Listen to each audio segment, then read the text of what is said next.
في إطار الترتيبات الأمنية المعمول بها تزامناً مع ليلة رأس السنة الميلادية، تمكنت الفرقة السياحية بولاية أمن الدار البيضاء من توقيف 3 أشخاص، 2 منهم مغربيان وشخص من جنسية إفريقية، وذلك خلال عملية تمشيطية همت منطقة المدينة القديمة. ووفق المعطيات المتوفرة، فقد أسفرت العملية عن توقيف المشتبه فيه الأول، وهو مبحوث عنه من أجل الاتجار في المخدرات، فيما جرى توقيف الشخص الثاني على مستوى السوق النموذجي أنفة، حيث كان بحوزته 9 قطع من مخدر الشيرة، إضافة إلى مبلغ مالي يشتبه في كونه من متحصلات هذا النشاط غير المشروع.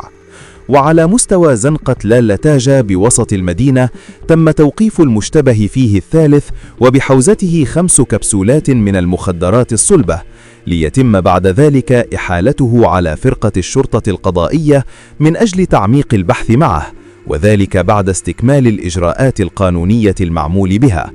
وتندرج هذه العمليات ضمن المجهودات الأمنية المكثفة التي تبذلها مصالح ولاية أمن الدار البيضاء لضمان أمن وسلامة المواطنين والزوار، خاصة خلال المناسبات التي تعرف كثافة في الحركة والأنشطة الاحتفالية.